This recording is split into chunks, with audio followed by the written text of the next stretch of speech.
Сәлеметсіздер ме оқушылар? Бүгінгі сабағымыздың тақырыбы Алматы мен Нұр-Сұлтан. Мақсаты екі аймақтың күн райын салыстырып айту және жазу. Ребята, сегодня будем говорить про города Алматы и Нұр-Сұлтан. Сегодня научимся сравнивать погоды двух регионов. Алдымен мына суреттерге мұқият қараймыз. Бұл Алматы қаласы. Бірінші суретте Алматы қаласының жаз мезгілі. Екінші суретте қыс мезгілі. Бұл көктем мезгілі, ал бұл күз мезгілі. Ребята, обратите внимание на картинки про город Алматы. Енді Нұр-Сұлтан қаласының суреттеріне қараймыз. Бірінші суретте жаз мезгілі, қыс мезгілі, көктем мезгілі және күз мезгілі. Ребята, посмотрите внимательно на картинки. Енді келесі бірінші тапсырманы орындаймыз. Сұрақтарға жауап бер, өз біліміңді тексер. Теперь давайте проверим ваши знания про город Алматы. Для этого попробуйте ответить на данные вопросы устно. Бірінші сұрақ. Алматы қаласы қай аймақта орналасқан? В какой местности находится город Алматы? Алматыда жаз қандай болады? Какая погода в Алмате летом? Алматының жазы қыдыруға қолайлы ма? Благоприятная ли погода летом в Алмате для прогулок? Алматыда қыс қандай болады? Какая погода зимой в Алмате? Ребята, подумайте. Посмотрите внимательно на картинки еще раз и попробуйте ответить. Жақсы, енді келесі екінші тапсырма толықтырып жаз.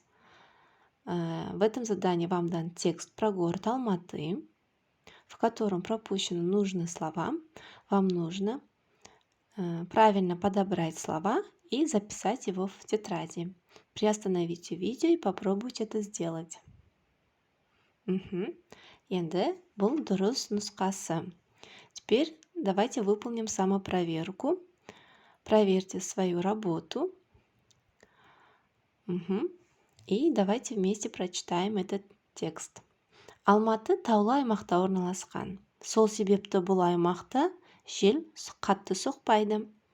Алматының ішінен Алматы өзені ағып өтеді. Алматының жазы ыстық. Табиғат аясында демалып қыдыруға өте қолайлы. Сондай-ақ жазда Алматыда жаңбыр жиі жауады. Алайда жер тез кебеді. Бұл аймақта бұлтты күндерге қарағанда ашық күндер көбірек болады. Алматының қысы жылы.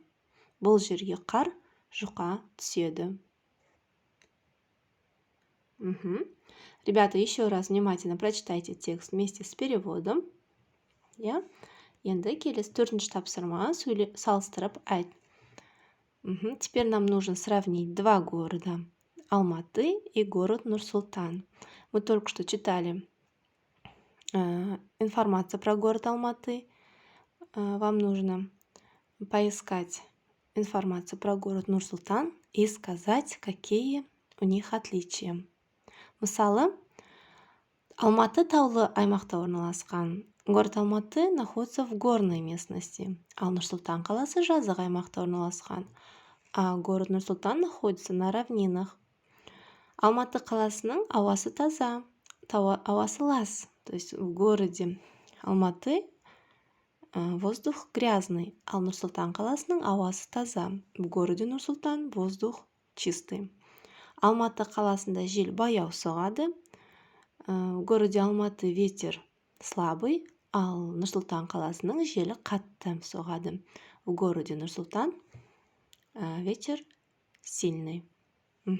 Вам нужно продолжить сравнение по данному образцу и голосовым сообщением отправить своему учителю. Келесі үй жұмысы 5-ші тапсырма сөйлемдерді толықтырып жаз. Вам нужно написать эти предложения в тетради, поставив вместо картинок слова.